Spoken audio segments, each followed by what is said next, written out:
Study Chimes में आप सभी का स्वागत है। आज हम लोग भूगोल के 500 इंपॉर्टेंट क्वेश्चंस का पार्ट 5 देखने जा रहे हैं।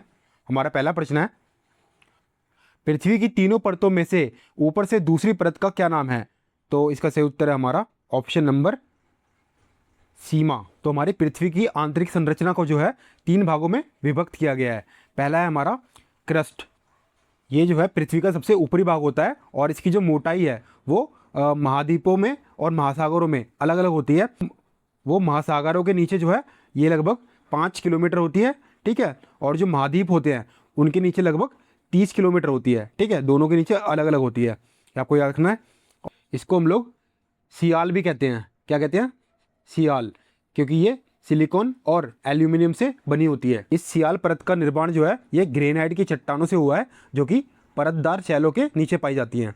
फिर सेकंड हमारी लेयर जो आती है वो आती है हमारी मेंटल। तो इस मेंटल का जो निर्माण है वो सीमा यानी कि जो सिलिकॉन और मैग्नीशियम से हुआ है, ठीक है। इसके बाद आता है हमारा कोर, ठीक है, जो हमारी पृथ्वी का कोर आता है। तो इसको हम 2 भागों में बांटा है, आउटर कोर और जो हमारा इनर कोर। तो पृथ्वी की इस परत का जो विस्तार है ये 2900 से लेकर हमारा 6371 किलोमीटर तक है, ठीक है। कितना? 2900 से लेकर 6371 किलोमीटर तक, यानी कि इसका जो विस्तार है वो पृथ्वी के केंद्र तक है।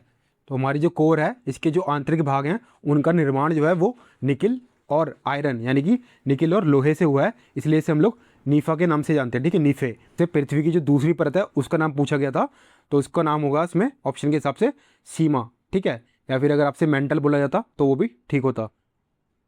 हमारा अगला प्रश्न है, तरल पदार्थों से ना होकर गुजर सकने वाली भूकंपीय लहर कौन सी होती है? तो इसका सही उत्तर हमारा एस वेव, ठीक है। जो हमारी एस वेव होती हैं ये जो है सेकेंडरी वेव या शेयर वेव के नाम से भी जानी जाती हैं, ठीक है। क्या नाम से लिख देता हूँ आपके लिए, शेयर वेव या फिर जो हमारा सेकेंडरी वेव्स, ठीक है। तो ये जो शेयर वेव या सेकेंडरी वेव्स होती हैं तो ये केवल सॉलिड के माध्यम से ही यात्रा कर सकती है। जितने भी तरल होते हैं, जैसे कि पृथ्वी का जो भारी कोर होता है, हमारा आउटर जो कोर होता है पृथ्वी का, वो तरल होता है, तो उससे होकर नहीं गुजर सकती, ठीक है। और इसके अलावा हमारी जो पी वेव होती हैं ये जो है हमारी सॉलिड, लिक्विड और गैस, हमारे तीनों माध्यम से गुजर सकती है।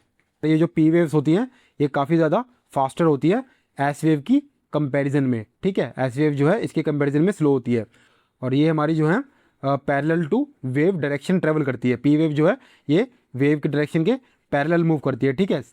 और ये जो हमारी एस वेव होती है ये परपेंडिकुलर मूव करती है, ठीक है। इसमें जो टफ और क्रस्ट बनते हैं हमारे, यानी कि हमारी कैसे मूव करती है, ये परपेंडिकुलर टू वेव डायरेक्शन। इसलिए जो हमारी पी वेव होती है ये फास्टर होती है क्योंकि ये पैरेलल ट्रेवल कर रही हैं वेव के डायरेक्शन के। और जो एस वेव है वो स्लो क्यों हो रही है? क्योंकि ये परपेंडिकुलर जो है मूव कर रही हैं। तो जैसे मान लीजिए ये हमारा जो है पी वेव्स के लिए एक एपिसेंटर है, मतलब भूकंप की जो तरंगें हैं वो यहाँ से निकल रही हैं और जो पृथ्वी का जो आंतरिक संरचना है वहाँ तक पहुँचने की कोशिश कर रही हैं, ठीक है। पी वेव्स क्या है? सॉलिड, लिक्विड और गैस तीनों में मूव कर सकती है। तो ये जो है हमारी यहाँ पर मूव करना स्टार्ट कर रही हैं, ठीक है, ये मूव कर रही हैं। पर जब हम लोग जानते हैं जो हमारी पृथ्वी का जो कोर होता है, ठीक है, तो इसके 2 कोर होते हैं। एक भारी कोर होता है हमारा, ठीक है, आउटर कोर, एक हमारा होता है इनर कोर। तो जो हमारा भारी कोर होता है पृथ्वी का वो क्या है? एक लिक्विड होता है, ठीक है। तो जब ये हमारा सॉलिड से लिक्विड मीडियम के अंदर जब ये तरंगे मूव करेंगी तो रिफ्रैक्शन के पैटर्न के कारण जो है ये सीधी नहीं रहकर थोड़ी मुड़ जाएंगी। तो इनकी जो डायरेक्शन है वो यहाँ पर मुड़ रही है, ठीक है, ये मुड़ रही है। तो ये जो हमारा एरिया बच रहा है, ठीक है, यहाँ से लेके यहाँ तक, यानी 105 डिग्री से लेके 145 डिग्री का, ये हमारा जो है पी वेव शैडो जोन है। इस जोन के अंदर में हमारा जो सीस्मोग्राफ है वो कोई भी पी वेव नहीं रिकॉर्ड कर पा रहा है, ठीक है। तो ये 105 से लेके 145 डिग्री का जोन जो है ये पी वेव छाया क्षेत्र यानी कि शैडो जोन आता है, ठीक है। ऐसे ही यहाँ से हम जो है हमारी एस वेव जो है ट्रैवल होनी स्टार्ट हो रही हैं, ठीक है, बन रही है। यहाँ से एपिसेंटर है ये और यहाँ से जो है सीधा हमारे पृथ्वी की जो इनसाइड है वहाँ पर मूव हो रही हैं। तो यहाँ पर ये मूव करेंगी, ठीक है, जहाँ पर ये सॉलिड है, लेकिन जैसे ये यहाँ पर ये लिक्विड के पास में पहुँचेंगी तो ये जो जोन है हमारा यहाँ पर ये कोई भी वेव हमारी ट्रैवल नहीं करेगी, ठीक है। तो ये जो इलाका है हमारा 105 डिग्री से लेके 105 डिग्री का, यहाँ पर कोई भी हमारी एस वेव जो है सीस्मोग्राफ रिकॉर्ड नहीं करेगा। तो इस जोन को हम लोग कहते हैं एस वेव शैडो जोन। यहाँ पर जो है कोई भी हमारी तरंग जो है नहीं आ पा रही है एस वेव की। ये हमारे शैडो जोन्स हैं पी वेव और एस वेव के, तो ये आपको याद रखने हैं। तो इसमें पूछ रहा था हमारा कि तरल पदार्थों से होकर ना गुजरने वाली जो भूकंपीय लहरें वो कौन सी हैं, तो हमने अभी देखा जो एस वेव्स हैं ये हमारी तरल पदार्थ से नहीं गुजरती है, तो इसका सही उत्तर एस वेव हो जाएगा। हमारा अगला प्रश्न है,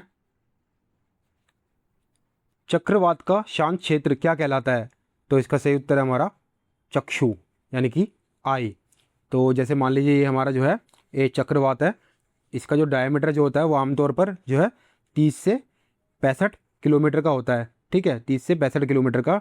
और यहाँ पर जो हवा होती है वो काफ़ी ज़्यादा शांत होती है, ठीक है, और आसमान जो है वो साफ रहता है कि चारों तरफ जो है ये आई वॉल होती है, ठीक है। ये जो आई वॉल है ये तूफान का जो है सबसे ज़्यादा विनाशकारी हिस्सा मानी जाती है। यहाँ पर हवा की गति जो है वो सबसे ज़्यादा होती है। तो मैं चक्रवात के बारे में आपको थोड़ा बहुत बता देता हूँ। तो जो हमारी पृथ्वी है इसके सेंटर पर यहाँ की जो हमारा भूमध्य रेखा हमारा इक्वेटर है, यहाँ पर जो सूर्य की जो किरणें पड़ती हैं, ठीक है, वो किरणें कैसी पड़ती हैं, एकदम लंबवत पड़ती हैं, यानी कि जो एकदम सामने इसके ऊपर पड़ती हैं, ठीक है। यहाँ पर जो है ये जो हिस्सा है यहाँ पर जो है सीधी किरणें पड़ती हैं, तो जिसकी वजह से ये जो क्षेत्र है हमारा ये काफ़ी ज़्यादा गर्म हो जाता है, और जिसकी वजह से यहाँ पर जो हमारी हवाएँ हैं, ठीक है, वो काफ़ी ज़्यादा गर्म हो जाती हैं। तो ये एक तरीके का लो प्रेशर जोन बन जाता है। और जो हमारे पोल्स हैं यहाँ पर जो सूर्य की किरणें जो तिरछी पड़ती हैं, यहाँ पर जो है गर्मी जो है वो इतनी ज़्यादा नहीं पहुँच पाती है, जिसकी वजह से ये जो है हाई प्रेशर जोन बन जाता है हमारा, ठीक है। अब हमें पता है जो हमारी पृथ्वी है वो वेस्ट से ईस्ट की तरफ मूव करती है। जो हमारी हवाएं होती हैं वो हाई प्रेशर से लेकर लो प्रेशर की तरफ में मूव करती हैं, ठीक है। जहाँ पर भी हाई प्रेशर होगा वहाँ से हवाएं मूव करके लो प्रेशर की साइड में जाना प्रेफर करती हैं, यानी कि वहाँ पे पहुँचने की कोशिश करती हैं, ठीक है। अब हमारी जो पृथ्वी है यहाँ पर हमें पता है हमारी पृथ्वी के जो डायरेक्शन है वो वेस्ट से ईस्ट की तरफ में मूवमेंट करती है, ठीक है।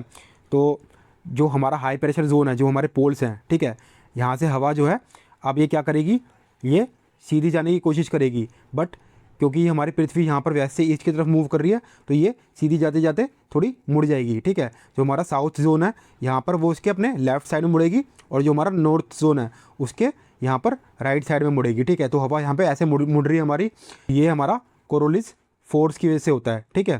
तो ये सेंटर में हमारा जो है एक लो प्रेशर जोन है, ठीक है। और जो यहाँ पर जो ये हमारा जो हमारी ठंडी हवा है यानी कि हमारा हाई प्रेशर जोन है, जो हमारी हवा है यहाँ पर बीच में ये क्या करती है, ये गर्म होने के कारण ऊपर उठनी स्टार्ट हो जाती है, ठीक है, वार्म होती है। और यहाँ से जो ठंडी हवा है ये इस गर्म हवा के जो रिक्त स्थान होता है उसको भरने के लिए यहाँ पर पहुँचती है, ठीक है।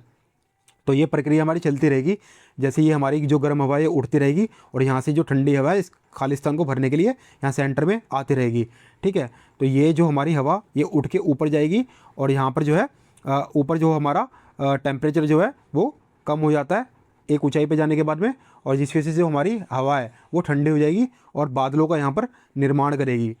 तो ये हमारा जो है एक चक्रवात का जो है रूप ले लेगा, और ये जिसका ये बीच का जो पोर्शन हमारा ये हमारा आई होता है, ठीक है। तो इसका जो व्यास है हमारा वो लगभग 35 से लेकर 65 किलोमीटर तक का होता है। चक्रवात का जो शांत क्षेत्र है उसे हम क्या कहते हैं, और तो उसको कहते हैं हम लोग चक्षु यानी कि हमारी आई। हमारा अगला प्रश्न है, कोल्डेरा किससे संबंधित है, तो इसका सही उत्तर है हमारा ज्वालामुखी से। तो कोल्डेरा क्या होता है, कोल्डेरा जो है ये पृथ्वी पर पाए जाने वाले सबसे अधिक विस्फोटक ज्वालामुखी होते हैं, ठीक है। और ये इतने ज़्यादा विस्फोटक होते हैं कि जब इनके अंदर में विस्फोट होता है तो ऊंचा ढाला बनाने की बजाय स्वयं नीचे धंस जाते हैं। आप देख पा रहे हैं डायग्राम में ये एक तरीके का हमारा जो है कोल्डेरा है। इसके अंदर में क्या हुआ है, यहाँ पर जो हमारा मैग्मा है वो फैलना स्टार्ट हुआ, ठीक है, जिसकी वजह से जो इसने क्या किया, एक बहुत ज़्यादा बड़ा धमाका हुआ।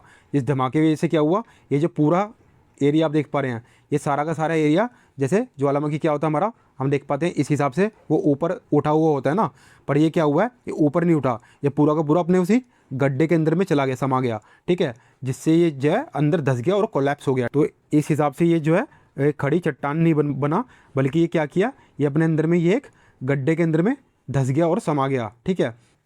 तो लावा के गिरने से जो धंसा हुआ गड्ढा बना है ना, इसी गड्ढे को हम लोग ज्वालामुखी कुंड या फिर काल्डेरा कहते हैं।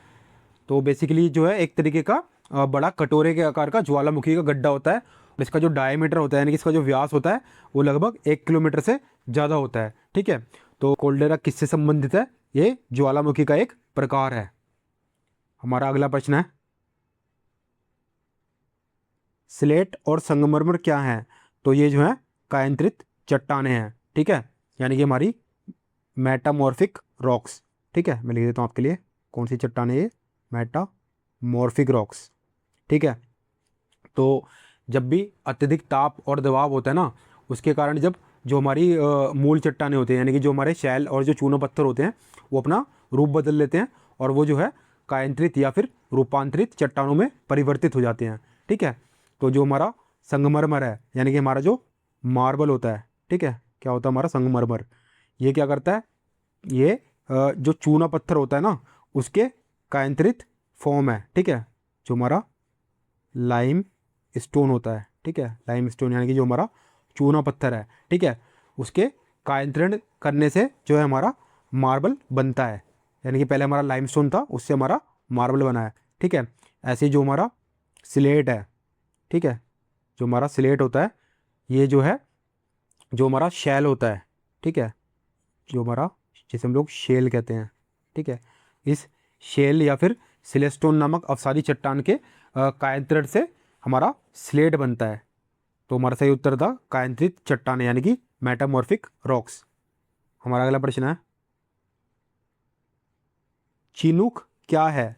तो इसका सही उत्तर है हमारा एक लोकल विंड है, यानी कि एक स्थानीय हवा है चिनूक। तो ये जो चिनूक है, ये जो उत्तरी अमेरिका है, ठीक है, उसके रॉकी पर्वत से जो पूर्वी ढलान है, जिसको हम लोग प्रेरीज कहते हैं, ठीक है, उससे नीचे उतरने वाली एक गर्म और शुष्क हवा है। कैसी हवा है? गर्म और शुष्क हवा है। ठीक है, इसे अक्सर जो है बर्फ़ खाने वाली हवा, यानी कि जो स्नो ईटर विंड के नाम से भी जाना जाता है, क्योंकि ये सर्दियों के अंदर में बर्फ़ को जल्दी पिघला देती है। ये भी आपसे पूछा जा सकता है कि स्नो ईटर जो है किसे कहते हैं। ठीक है, तो चिनूक हवा को ही कहते हैं। और ये जो सर्दियों के अंदर में तापमान जो 4 डिग्री सेल्सियस होता है ना, उसको 22 डिग्री सेल्सियस में भी कन्वर्ट कर देती है।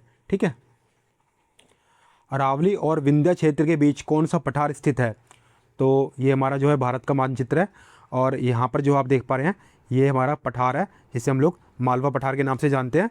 और इसके जो है यहाँ पर ये उत्तर पश्चिम के अंदर में हमारी अरावली की पर्वत श्रृंखला है, और इसके दक्षिण के अंदर में जो है इसकी विंध्यास की जो पर्वत श्रृंखला है। ठीक है, तो इन अरावली और विंध्या पर्वत श्रृंखला के बीच में हमारा मालवा का पठार पाया जाता है। तो इसका सही उत्तर होगा हमारा मालवा का पठार। रबड़ किस जलवायु का पौधा है? तो इसका सही उत्तर है हमारा भूमध्य रेखीय, यानी कि हमारा जो है इक्वेटोरियल क्लाइमेट का पौधा है। और रबड़ का जो पौधा होता है, ये एक तरीके का हमारा ट्रॉपिकल यानी कि जो उष्ण कटिबंधीय पौधा है। इसको उगने के लिए जो है हाई टेम्परेचर की रिक्वायरमेंट होती है। ठीक है, कैसे टेम्परेचर होना चाहिए? हाई टेम्परेचर, यानी कि उच्च तापमान की ज़रूरत है। ठीक है, इसे औसतन जो है 25 डिग्री से लेके जो 35 डिग्री सेल्सियस की जो है तापमान की ज़रूरत होती है। और साथ ही साथ इसे जो है भारी वर्षा, ठीक है, 200 सेंटीमीटर से ज़्यादा, ठीक है, 200 सेंटीमीटर से ज़्यादा बरसात की ज़रूरत होती है। और हाई ह्यूमिडिटी यानी कि उच्च आर्द्रता की ज़रूरत होती है। ठीक है, तो ये सारी विशेषताएं कहाँ पे मिलती हैं हमें? ये हमें मिलती हैं जो हमारा भूमध्य रेखीय जलवायु है। ठीक है, तो इसका सही उत्तर हमारा भूमध्य रेखीय है। हमारा अगला प्रश्न है, पृथ्वी से दिखने वाली चंद्रमा की सतह उसकी कुल सतह का कितना प्रतिशत है? तो इसका सही उत्तर है हमारा 59%।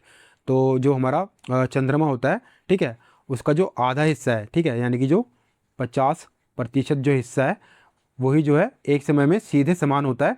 लेकिन जो चंद्रमा का जो डगमगाहट है, ठीक है, यानी कि जो चंद्रमा की जो लिबरेशन है, ठीक है, क्या है? लिबरेशन, यानी कि जो डगमगाहट है, उसके कारण समय के साथ हम चंद्रमा की सतह का कुल 59% हिस्सा देख पाते हैं। ठीक, और बाकी का बचा जो 41% भाग है, वो जो है पृथ्वी से कभी नहीं देखा जा सकता। ठीक है, जिसे हम लोग फोर साइड भी कहते हैं।